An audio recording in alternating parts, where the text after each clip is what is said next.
네, 여러분 오늘 제가 기도하기 함께 계속 기도할 건데요. 성경적인 직업관 그리고 가치관이 회복되도록 우리가 기도함에 있어서 제가 묵상하고 나누고자 하는 같이 기도하고 싶은 제목들을 좀 나누고 싶습니다. 제가 오늘 새벽에 말씀을 보다가 전도서를 이제 보게 됐는데요. 전도서 1장을 보면서 참 재밌다 생각을 했어요. 여러분들은 전도서를 이제 어떻게 보셨는지 모르겠는데 사실 솔로몬이 쓴 어떤 이제 지혜서잖아요. 가장 지혜롭고 가장 똑똑하고 뭐 사실 뭐 규모를 떠나서 뭐 바벨론이나 뭐 페르시아처럼 이제 큰 왕국은 아니지만 그래도 한때 중동의 어떤 패권을 쥐고 있고 또 뭐 그 지역에서는 굉장한 부와 권세를 누렸던 솔로몬이 굉장히 또 지혜롭기로 유명하죠. 솔로몬이 하는 얘기가 전도서 1장에서부터 처음부터 끝까지 또 사실 전도서의 거의 상당 부분을 할애해서 하는 이야기가 다 헛되다는 겁니다. 다 쓸데없다는 거예요. 그래서 저는 그걸 보면서 너무 맥이 빠졌어요. 야, 이게 참 아니 열심히 지금 살려고 해도 이게 쉽지 않은데 세상은 미친 듯이 돌아가는데 아니 이게 우리는 어쩌라는 건가. 그래서 제가 또 가끔씩 보면은 크리스찬 청년들을 이렇게 보잖아요. 그러면 이렇게 열심히 안 살아요. 그냥 뭐 이제 저는 그게 굉장히 잘못된 신앙으로 보는데 기도만 하면 다 되는 줄 알아요. 그래서 어차피 기도하면 주님이 하실 거야. 그러니까 뭐 나는 기도하면 돼. 그 말은 참 맞지만 한편으로는 그거는 진리가 아닌 것 같아요. 우리가 기도는 당연히 필수적인 거고 그 기도가 이제 동전으로서 정말 가치가 있으려면 양면이 다 있어야 됩니다. 그러니까 이게 이제 로마서의 믿음과 야고보서의 행위에 대한 것들이 이제 동전 양면처럼 있듯이 우리가 기도를 했다면 우리의 삶과 행동이 바뀌어야만 하는 거죠. 저는 이 시기에 있어야 될 회복돼야 될 크리스찬의 이 직업관과 이 세계관, 가치관의 회복이 저는 바로 이것이어야 된다고 믿어요. 너무나도 많은 크리스찬이 이미 있습니다. 너무나도 많은 일터에 또 뭐 각계각층에 크리스찬들이 있어요. 근데 이제 문제는 그 영역이 바뀌지 않는다는 거죠. 우리가 기도하다 보면 주님은 굉장히 뭐 이렇게 추상적으로 물론 이제 그 하나님의 전 우주를 운행하시기 때문에 그런 크고 비밀한 일들, 지혜와 계시 영들도 물론 주시지만 그와 함께 내 바로 옆에 있는 또 나와 함께 살을 부비고 또 나와 함께 날마다 호흡하고 날마다 나와 함께 씨름하고 있는 영혼들을 또 보여주시죠. 거기서 어떻게 보면 크리스찬은 굉장히 열심을 내고 살아야 될 것 같아요. 우리 열심히 하고 뭔가 성경적인 열매를 믿기 위해서 최선을 다하고 이래야 될 것 같은데 이 전도서를 보면 다 헛되다는 거예요. 뭐 열심히 해봤자 뭐 의미 없고 내가 다 해봤는데 그 의미 없다. 마치 뭐 최근에 이제 수년 전에 어떤 그 정치인이 내가 강남에 살아봤는데 뭐 별거 아니다. 뭐 이런 뉘앙스까지 저는 처음에 이런 뉘앙스인가? 뭐 그런 생각을 했어요. 아니 지하 왕이니까 지는 이렇게 똑똑했으니까 저런 말 하지만 아니 모두가 그렇지는 않은 거 아닌가? 처음에는 이제 그렇게 보다가 이게 뭐 다른 의미가 있을 것이다. 그리고 이것에 대해서 최근에 이제 제가 말씀을 보면서 성령께 이제 구했어요. 주님 대체 이게 무슨 뜻입니까? 제가 조금 더 알 수 있게 해주십시오. 오늘 이제 전도서 1장을 쭉 만나면서 되게 재밌는 포인트를 몇 가지 봤어요. 첫 번째는 역사가 반복된다는 거가 보이더라고요. 4절에 보면 한 세대는 가고 한 세대는 오되 땅은 영원히 있도다. 그러면서 그 뒤에 9절부터 11절에 쭉 뭐가 나오냐면 변하지 않는 자연의 법칙과 이치들이 계속 나옵니다. 그러니까 사람이 바뀌는 것 같아요. 세대가 가고 세대가 오니까. 하지만 영원히 바뀌지 않는 것들이 분명히 있고 또 영원까지라고 얘기는 안 했지만 변하지 않는 요소들이 계속해서 있다는 것을 우리는 전도서 1장을 통해서 알 수 있습니다.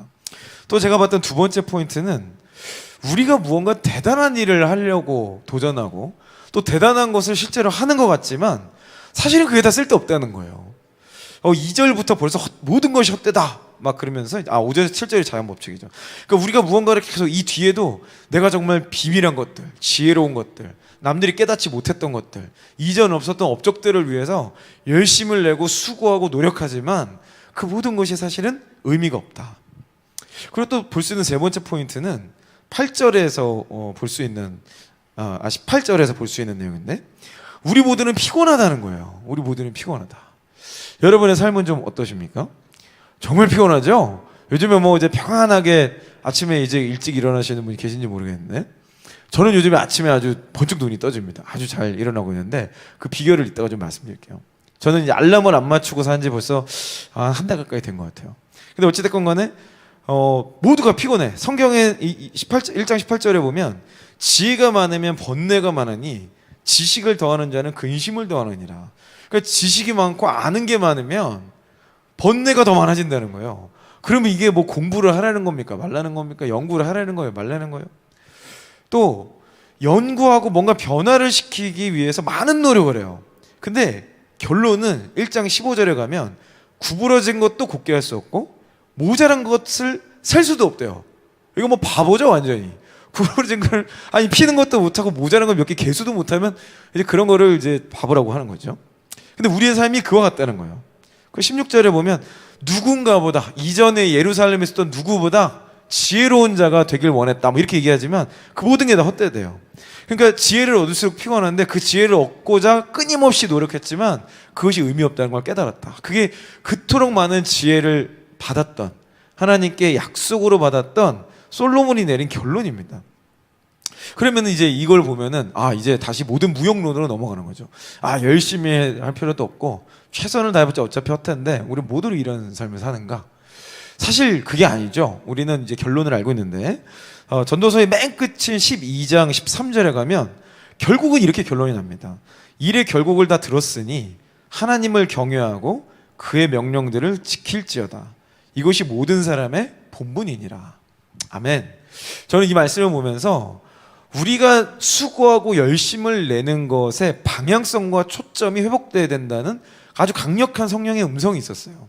그러니까 우리가 열심히 해봤자 안 돼. 이거는 정말 사단이 주는 그런 메시지고요. 그게 아니고 우리가 이 부르심이라는 영역과 은사의 회복이라는 것을 향해서 정말 목숨을 걸고 생명을 다해서 달려가야죠. 근데 그 방향성과 목적이 오직 예수께로만 향해야 된다는 겁니다.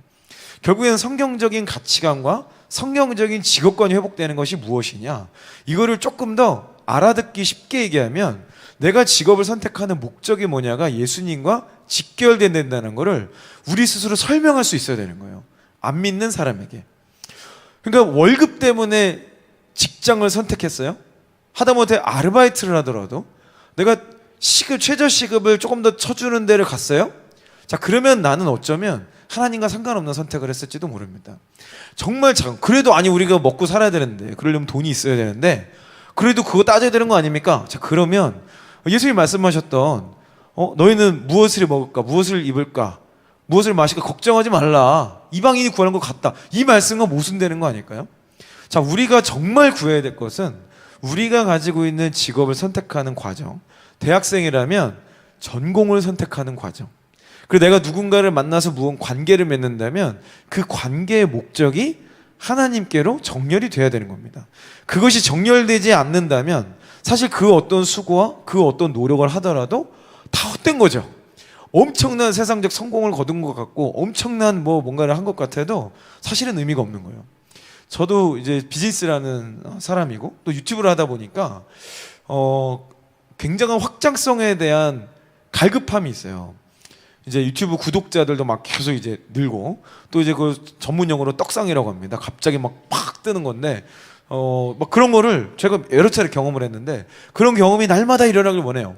갑자기 막 이제 한 구독자 30만 넘어가면서 이제는 100만 갈 때 됐잖아.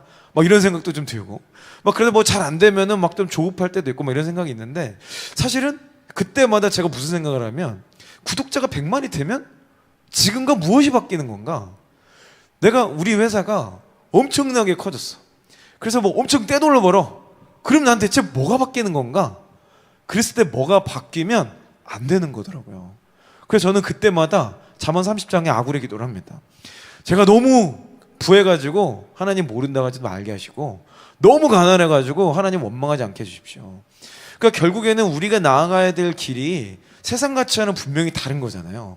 근데 우리도 모르게 죄성이 있기 때문에 끊임없이 말씀 앞에 정렬하지 않으면 계속 우리는 나도 모르게 입술로는 하나님을 얘기해. 입술로는 부르심과 비전과 이렇게 얘기해요. 우리 교회가 맨날 그 외치지 않습니까? 교회가 어디? 막, 우리 가정, 그 다음에 뭐예요? 내 안에, 우리 가정 안에 나의 부르심의 자리가 대체 어디냔 말이에요. 부르심의 자리가 결국에 하나님 우리 보내신 곳 아니에요? 거기가 일터 아니에요? 거기가 학교 아니에요? 근데 거기에서는 교인처럼 살지 않아요. 영혼들을 위해서 목숨 걸지 않아요. 거기에는 갑자기 세상 가치가 들어가.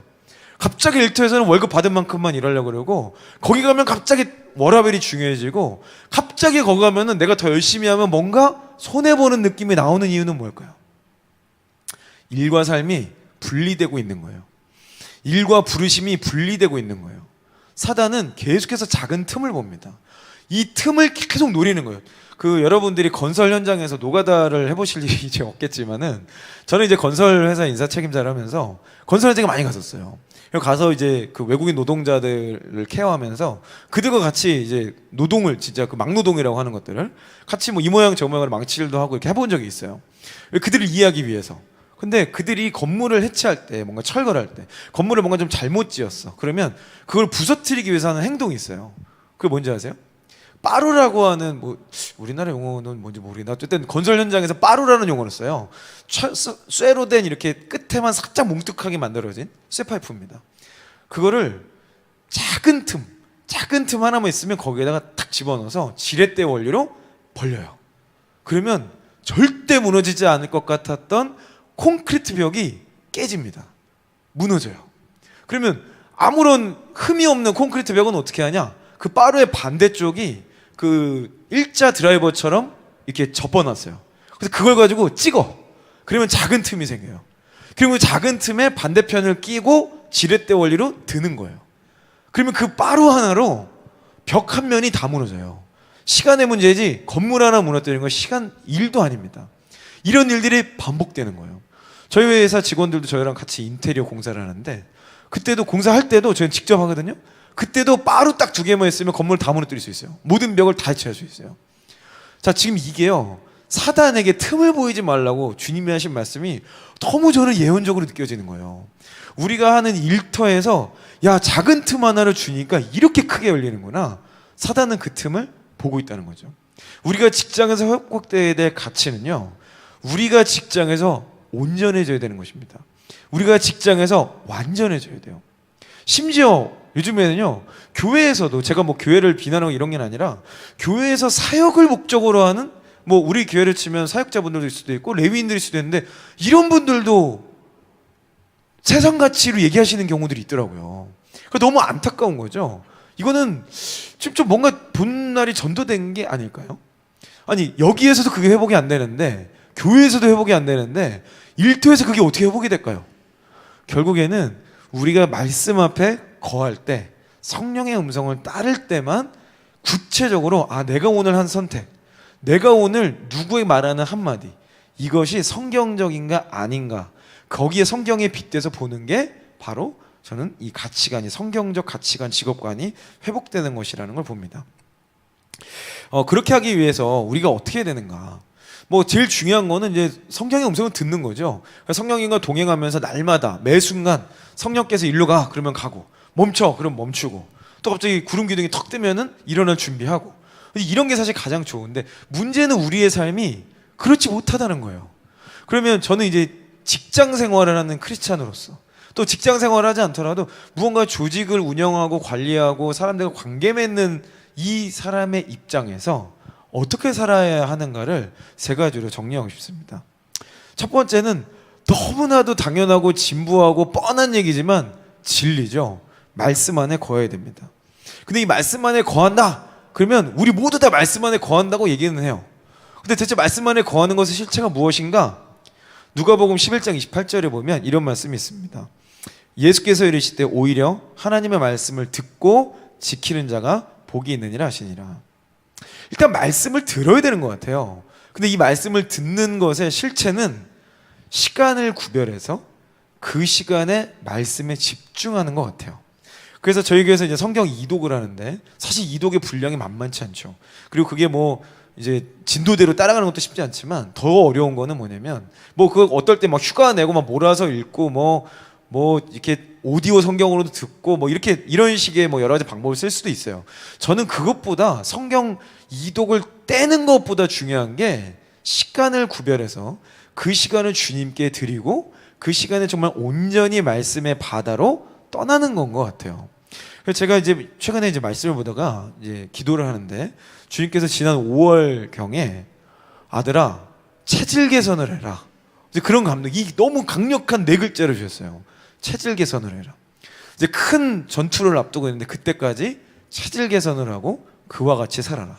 근데 그 말씀의 감동이 뭔지 모르겠는 거예요. 그래서 이걸 어떻게 해야 되지? 그러고서 이제 말씀을 보고 계속 기도하는 가운데에 3개월을 저희 회사의 모든 변화, 이제 저희 회사 직원들에게도 선포하고 저희 회사의 모든 체질을 다 바꾸기로 결정을 했어요.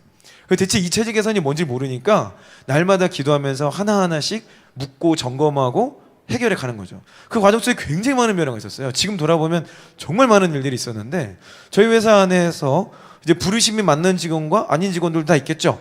그럼 부르심이 안 맞는 직원들은 자신의 부르심을 찾아서 이 기간에 움직였고, 또 부르심이 맞는데 이 안에서 역할을 잘 못 찾았던 직원들이 이 기간에 굉장히 중요한 역할을 맡게 되고, 이런 어떤 부르심의 정렬이 이때 일어나는 게 저는 가장 큰 어떤 변화라고 생각이 들고요.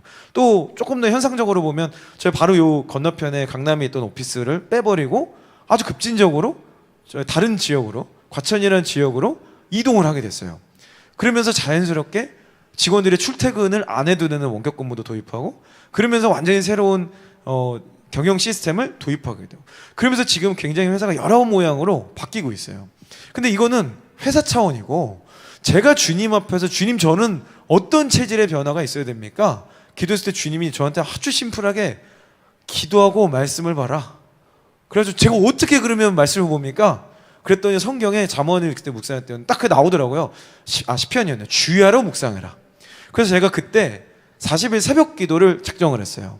그래서 매일 아침에 새벽에 일어나서 저희 회사로 출근을 해서 회사에서 이제 한 2시간 정도 기도하고 1시간 말씀을 보고, 오전에 3시간을 떼서 하루의 시작을 무조건 주님과 교제하고, 그리고 자기 전에 밤 10시부터는 또 성경을 읽고 자는 것. 그 하루에 4시간을 구별해서 드리기로 결단을 한 거죠. 그랬더니 매일 아침마다 말씀을 보는데 말씀이 깊이가 달라지는 거예요. 그리고 저는 이 시기에 시편, 잠언, 이제 전도서, 이 세 장이 아주 깊이 있게 이제 말씀을 보게 됐는데, 이 기간에 정말 누렸던 은혜가 너무나도 컸어요. 제가 이 아침에 계속 기도하고 어쩌다 보니까, 물론 이제 제가 이제 지금 6개월 좀 넘은 딸이 있는데, 이 딸이 하나님이 이 딸을 통해서 5시만 되면 저를 깨우세요. 그래서 5시만 되면 일어나서 저를 쥐어뜯기 시작합니다. 굉장히 일찍 자요. 굉장히 순한 아이예요. 밤 8시만, 저녁 8시만 되면 잠자리에 아주 어린 꿈나라, 새나라의 어린이처럼 바로 잠자리에 들어갑니다. 그리고서는 새벽 5시에는 여지없이 깨요. 그래서 저를 기도하지 않을 수 없게 막 이제 흔들어 깨웁니다. 뭐 소리도 지르고, 뭐 울지는 않아요. 울지는 않고 조용히 와서 이제 저를 이제 쥐어뜯는데 굉장히 아픕니다. 아이가 힘이 세가지고. 어찌됐건 제가 그 아이 때문에도, 하나님 그 아이를 통해서도 그렇고, 제가 새벽에 기도하는 걸 통해서도 그렇고, 이제는 알람을 맞추지 않아도 아이가 늦게 일어나고 뭐 일찍 일어나고 상관없이 그냥 그 시간이 되면 눈이 떠지더라고요. 그리고 이제 오늘 말씀을 보면 주님이 무슨 말씀을 주실까? 이게 너무 기대가 되는 거예요. 그 말씀이 꿀송이처럼 달다고 하잖아요. 여러분들은 그 경험을 가장 최근에 언제 느끼셨나요? 여러분들은 대체 언제 진짜 말씀이 살아서 내 삶을 변화시키셨나요? 깨달은 거 말고, 깨닫고 막 이런 게 있구나, 뭐 좋은 설교 듣고 이전에 몰랐던 막 히브리어, 헬라어 막 이런 거 말고요. 그거는 사실 인본주의자들도 다 할 수 있는 거예요. 그런 게 아니라 진짜 레마의 말씀으로 내 영이 감동된 것 차원을 넘어서서 그것 때문에 내 삶이 완전히 바뀐 거, 내 삶에 습관이 바뀌고 루틴이 바뀌고 돈을 쓰는 게 바뀌고 시간을 쓰는 게 바뀌었던 기준점이 되어준 말씀, 그 말씀을 대체 언제 받았냐는 거예요.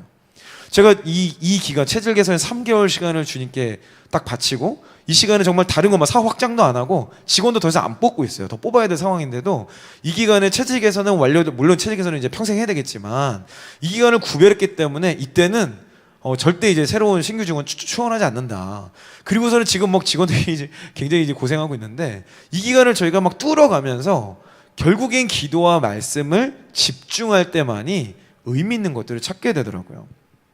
시간을 구별해야 됩니다.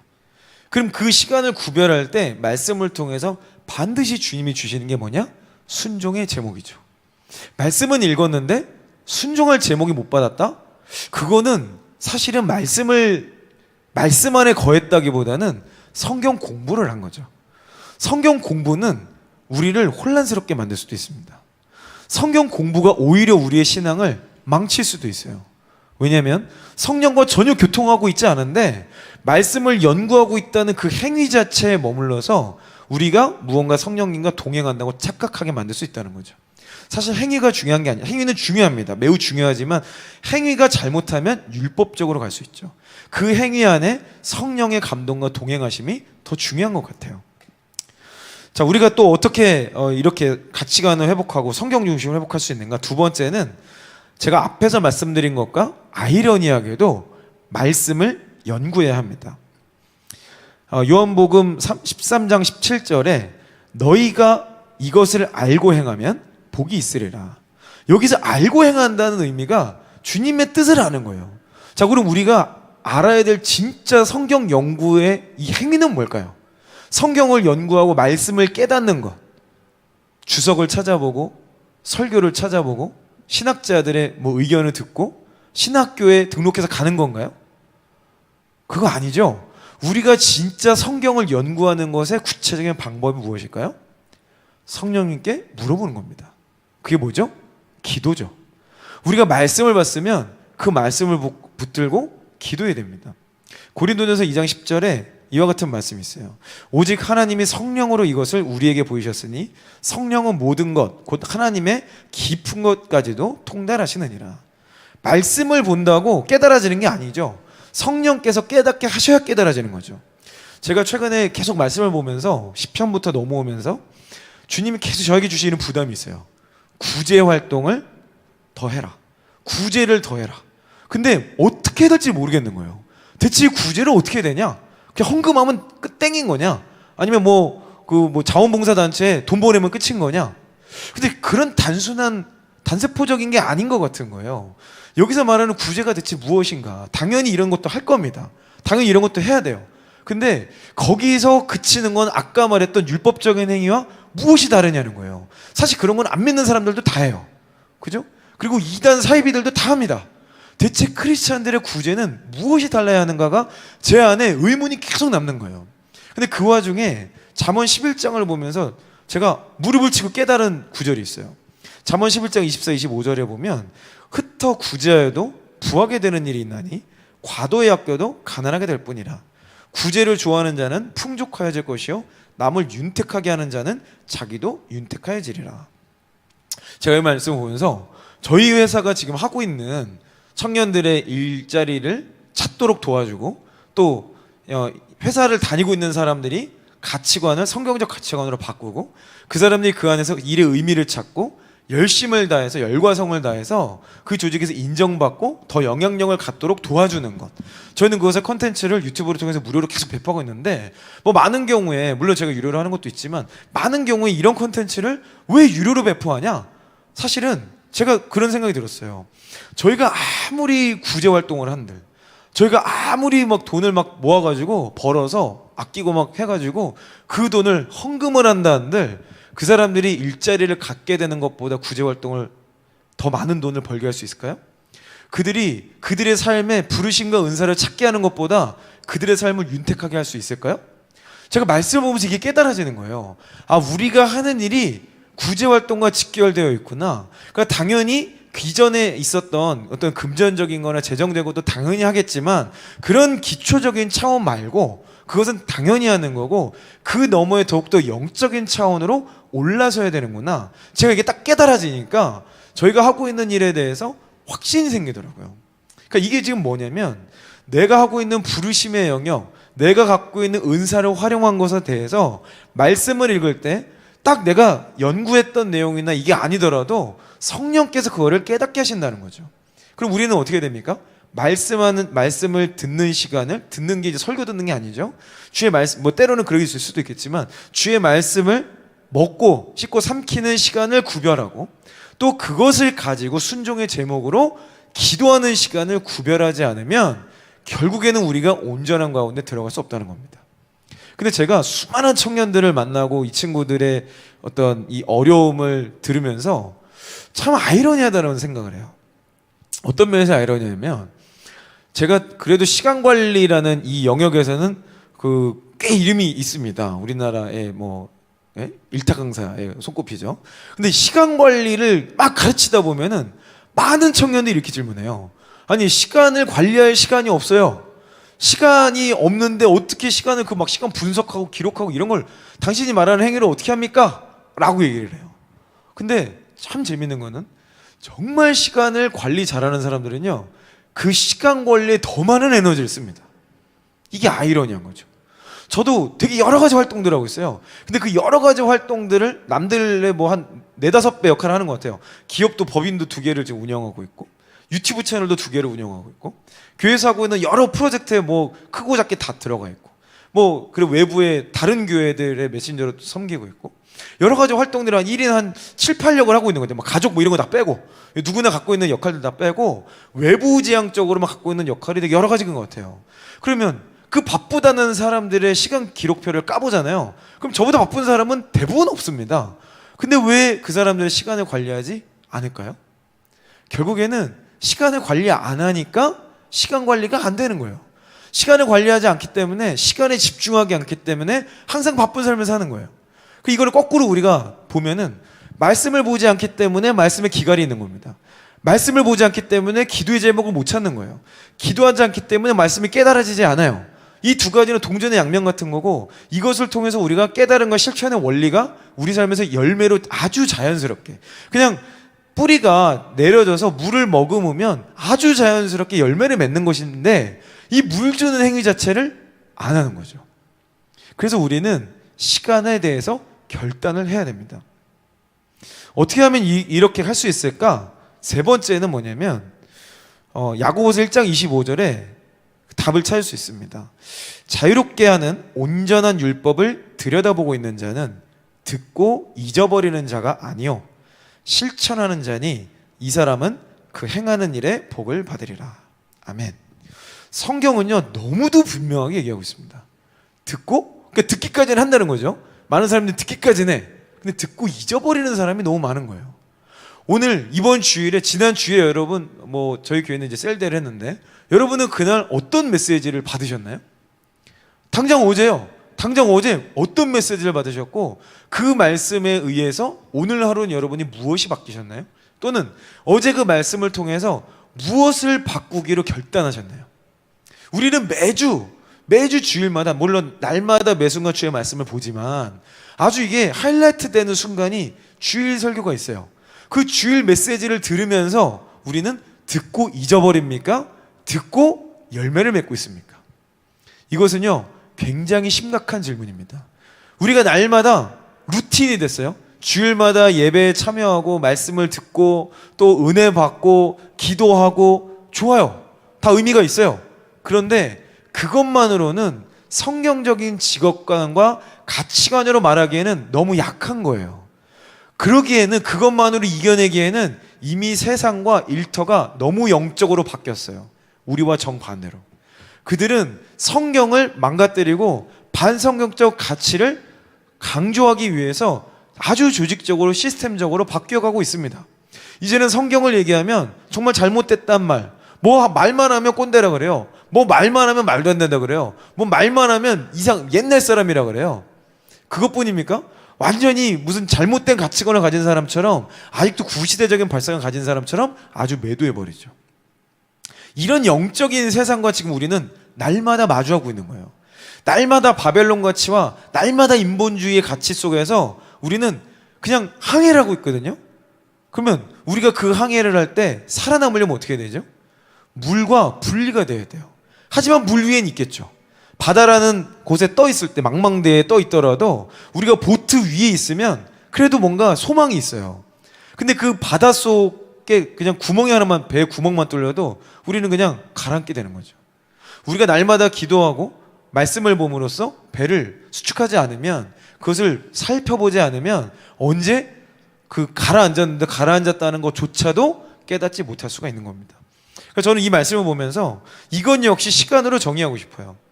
우리를 공격하는 것, 우리를 뭔가 딜레이시키는 네 글자가 있습니다. 언젠가는 이라는 거예요.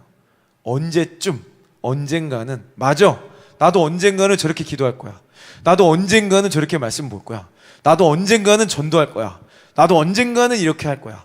이 언젠가는이 우리를 계속해서 그냥 종교적인 삶 가운데 머물게 만드는 거죠. 세상 사람들은 이미 영적으로 가고 있기 때문에 종교적인 것을 가장 혐오합니다. 그리고 종교적인 것을 무시하거나 혐오해요.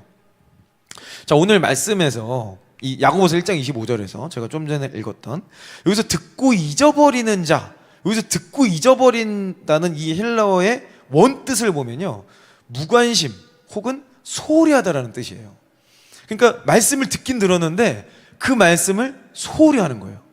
또는 그 말씀에 무관심한 거예요. 자, 우리가 어쩌면 이와 같은 삶을 살 수도 있습니다.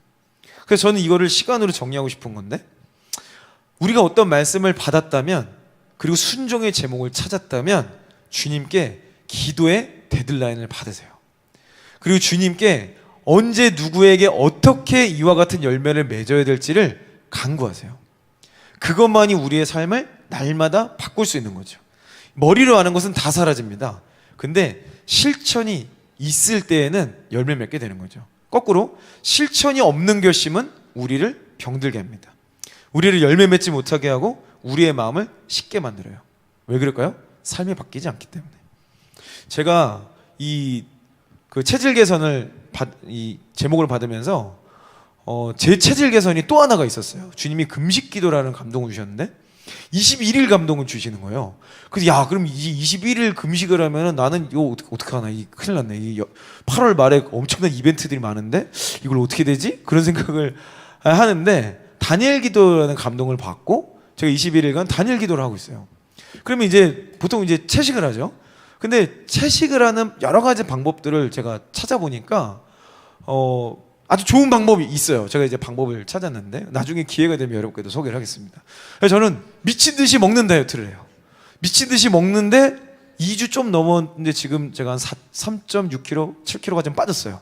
그리고 오늘 제가 여기 오기 전에 자전거 라이딩을 해봤더니 뭐 따로 운동도 못했거든요. 근데 오랜만에 라이딩을 했는데 평균 시속이 12%가 늘었어요. 그래서 저의 평균 수면 시간이 7%가 줄었거든요. 근데 저의 몸은 더 쾌적해지고 있어. 자, 이게 지금 뭐냐면 우리에게 필요한 것들을 제가 그냥, 사실은 이건 저희 신앙과 연결된 거지만 주님이 주신 감동을 제가 그냥 순종을 했더니 진짜 다니엘이 했던 방식대로 가니까 건강도 회복되고 진짜 세상이 그토록 하고 싶어하는 다이어트도 되고 활기도 넘치고, 제가 이걸 하다 보니까 또 어떤 유익이 있냐, 채소만 먹으니까요 제 미각이 깨어나는 거예요. 그래서 여러분 치커리만 이렇게 말처럼 드셔보셨어요? 저는 치커리만 한 바구니를 먹거든요, 한 끼. 그러면 예전에는 써서 못 먹었는데 지금은 뭐 맛있다고 말할 수는 없어도 그냥 저냥 이제는 그냥 먹어요. 먹을 수 있는 정도는 됐어. 이제는 양념이 들어간 거를 조금만 이렇게 어떻게 먹으면 너무 예민해가지고 못 먹겠는 거예요. 너무 자극적이야 이제는. 여러 가지 그런 식단이 회복되고 제 건강이 회복되면서 더더욱더 이것에 대한 확신이 생기더라고요.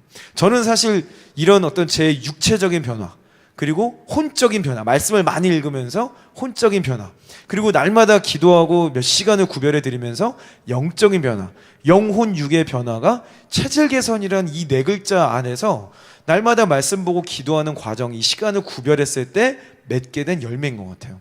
저는 이제 제가 맺은 제 삶에서 경험한 이 열매를 이제 대한민국 청년들에게 계속해서 던질 겁니다. 그리고 이 방법을 콘텐츠로 만들고 시스템으로 만들어서 그들의 삶을 바꿀 거예요.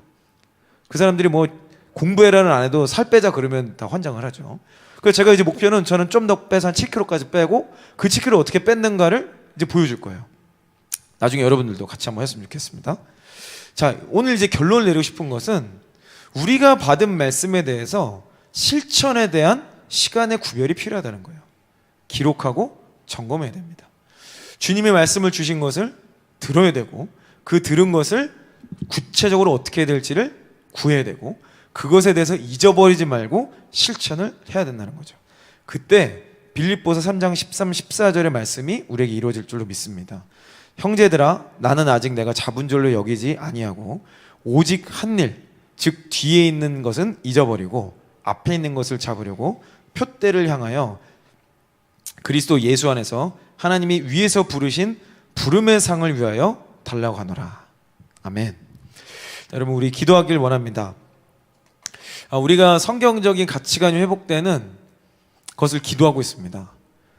그것을 정말 구하는 가장 빠르고 확실하고 중요한 것은 이미 하나님의 말씀을 받은 자들, 이미 성령께서 그 안에 거하시는 자들이 하나님의 말씀을 살아내고 열매 맺는 것입니다. 그들이 속한 곳, 그들의 가정, 그들의 어떤 관계 속에서 성경적인 열매를 맺는 것보다 빠른 방법은 없는 것을 믿습니다. 남들을 정죄하고 남들을 아무리 그렇게 한다고 해도 사실 그들이 영이 바뀌지 않으면, 그들의 마음이 바뀌지 않으면 죽기로 돌아올 수 없는 것이죠. 우리가 이 시간에 기도하길 원하는 것은 주님, 내가 온전함을 사모하게 하십시오. 그 온전함을 위해서 온전하신 주의 말씀을 듣고 온전하신 주의 음성을 듣고 온전하신 주님의 열매를 맺는 자로 구별된 시간을 갖게 하여 주십시오. 이것을 더 이상 미루지 않고 이때에 결단하게 하여 주십시오. 내 생명을 들여서, 나의 모든 걸 들여서 이때에 주님께 정열되게 하여 주십시오. 우리가 시간을 드린다는 것이 나의 목숨을 드리는 것과 같은데, 나의 생명과 나의 목숨을 드리는 것, 그것이 이때임을 선포합니다. 그것이 내 삶 가운데 지금 일어나게 하여 주십시오. 이때가 그때가 되게 하여 주십시오. 이때에 우리가 주의 음성을 구하며 주님 나와 함께 하여 달라고 주의를 외치며 함께 기도하며 나가도록 하겠습니다. 기도합시다. 주여